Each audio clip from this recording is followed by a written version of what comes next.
Hey everyone, and welcome to Rustfall Project Update 6.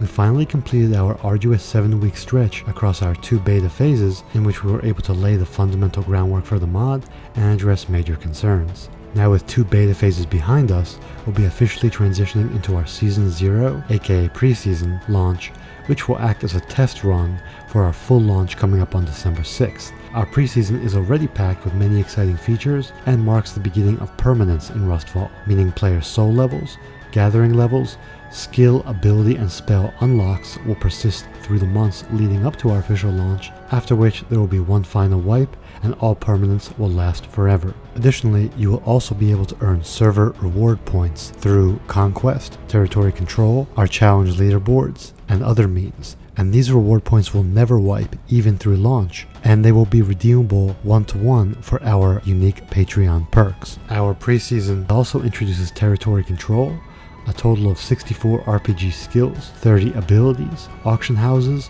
slot machine gambling, a tutorial area, home teleportation, our first relic, and much more. Our preseason launch is scheduled to go live on Thursday, September 6th at 6 p.m. Eastern. We hope to see you there, and please do feel free to share this video around with those you think may be interested. So without further ado, let's get right into this update. First up is our Relic system, the first of which being the Fire Sword. Relics will be ultra rare one-of-a-kind items with unique properties that also provide clan-wide bonuses. In the case of the Fire Sword, it provides clan-wide bonus damage. Its durability degrades very slowly, and it can be used formidably in combat. In its first appearance, it will spawn as an event for clans to fight over to take possession of. Next up is our long-awaited Conquest and territory control system. This is a massive system, and I'm going to do a video featurette later specifically devoted to it, so I will only cover the basics here.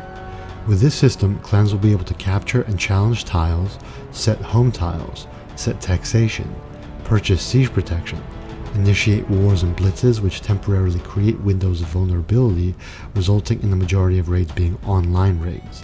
Additionally, the top clans each month will be rewarded with server reward points, which will never wipe starting from this preseason and are redeemable directly for our unique Patreon perks.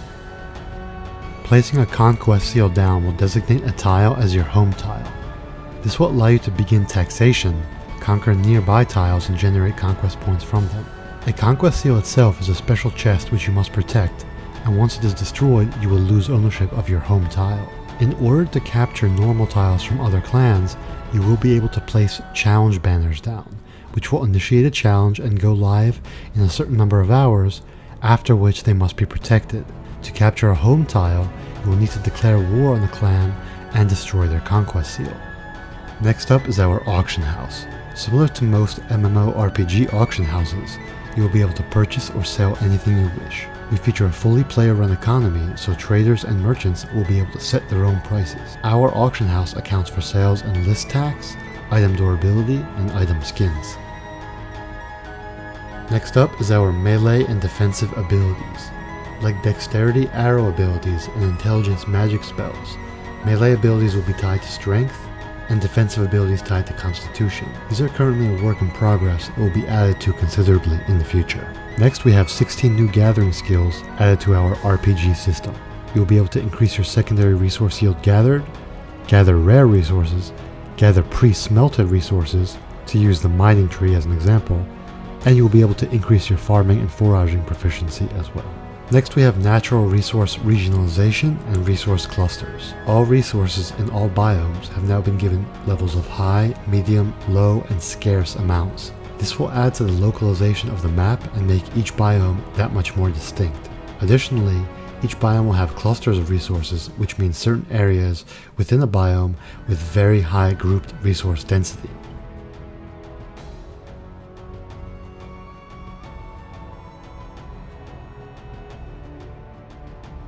Next, we have slot machine gambling. You will be able to bet any amount you like per gamble, and the jackpot will progressively increase. Next, we have a few RPG immersion features. First being, if you kill a player and skin them to retrieve their skull, you can do a few things with it. If you decide to crush it, the more belligerent gods out there will smile down upon you and broadcast a global message saying you crushed the skull of your victim. It will name names. You'll also get some bone fragments for your trouble. Secondly, if just crushing their skull isn't good enough for you, you can now mount that skull on a wooden sign inside or outside of your base, perhaps as a warning for other would-be trespassers. Finally, we have dynamic archery reactive targets, which will track hits and bullseyes and broadcast the record setter to global chat. It will also visually display those scores on the right side of your screen, and the target will correct itself so that you don't have to bring it back up yourself. Next, we have many changes to skins. Firstly, in preparation for our upcoming custom item stat system, all loot you will find will now have a chance to be skinned. All NPCs of all types and tiers have been differentiated from one another with unique skin packages. And best of all, we've added a /skin system where you will be able to, for a small gold cost, access virtually every skin ever made for Rust and skin any item you like from among that pool.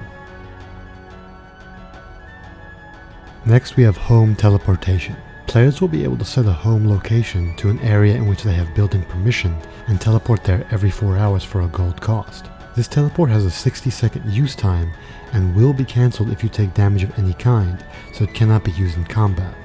And for those interested, one of our Patreon perks provides a second teleport charge and allows you to create a second home teleport location.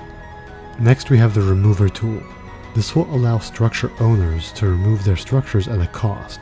It will allow players to redo their own designs should they make mistakes or change their mind later without having to resort to admins for help. The cost to remove is certainly high, so you will not be able to wall off loot with this. Next, we have new player enhancements. Firstly, when you connect to the server for the first time, you will begin your journey in our new player tutorial area. You can stay as long as you like, or venture forth right away.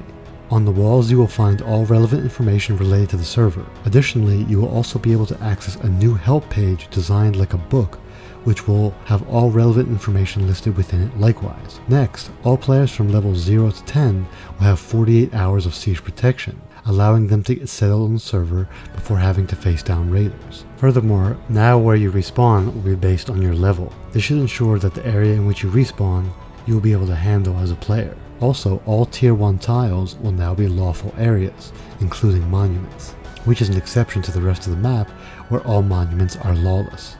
We will continue to take the new player experience very seriously and only add more and more with time. Next, we have our revamped loot progression. Firstly, all loot and junk piles on the roads, and that's roads only, see junk piles still remain, have been removed, as the junk pile on the roads no longer fit in line with our unique tier progression system.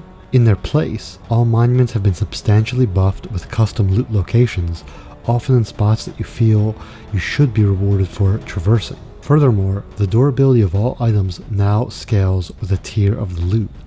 This was very necessary to create scarcity, as it was far too easy before to be a brand new player and within a few hours on the server have pretty much everything you needed. Elite crates and event loot will have the sole exception of providing full durability equipment. Additionally, events themselves will now work in 4 quarters. The first quarter of a wipe, the event loot will be of a certain tier, and each quarter of the wipe, the loot tiers will progressively increase. To go along with this change, all tiles on the map have been divided into 4 tiers.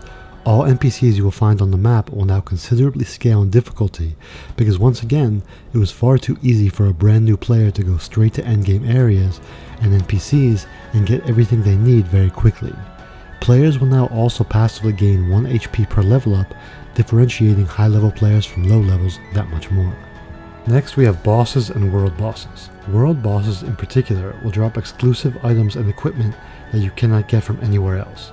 They will certainly offer a challenge, so confronting them with at least a small group is recommended. Boss NPCs can be seen at the highest tier monuments in the game, and you may just find them guarding the more elite looting areas of those monuments. These too will provide a challenge for groups of players, though much less so than a world boss.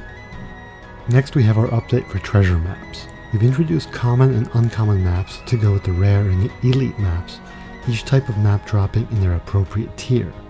Now, depending on the map rarity, the distance of the treasure hunt will scale accordingly. Basic chests from common maps being nearby, with elite chests potentially being more of a hike.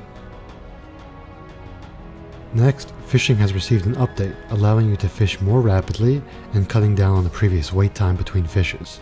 Additionally, the chance to find a chest in the ocean has been increased. All in all, fishing will be a more fluid, rewarding experience all around. The general percentage to catch a fish has also increased as a baseline. Next, we have removed the ability to deploy twig structures in building blocked areas. This is a vanilla Rust feature that allowed players to climb structures or make platforms in enemy areas. With this change, you will now only be able to use ladders in enemy areas, which we feel makes more sense and provides less frustration. Next, we have some general optimizations for catapults, improving their turning range and calculation slightly, as well as removing all AoE damage from their impact damage. This was necessary as it would sometimes be able to hurt loot boxes through walls. We've also patched up a glitch in which players could throw themselves into, well, let's just say, places they don't belong.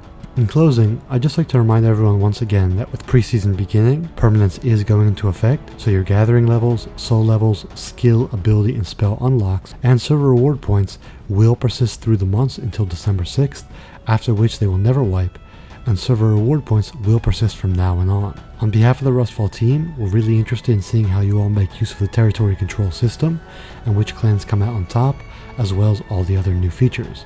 The Fire Sword Relic will be spawned into the game 2 days after our preseason goes live, being on Saturday, September 8th, and we hope to see clans fighting it out to capture it. And once more, if you think you might know some former Rust players who would be interested in the unique features of our server, definitely do feel free to share this video with them, or just spread the word about Rustfall as a whole, as word of mouth is a powerful tool. Thanks everyone, and please do go ahead and join the Discord, link is in the description, and feel free to ask anything you wish there. We'll also have some streaming action going on tomorrow, so you'll be able to check that out as well. This is Adun, thank you for watching, and I'll see you all soon.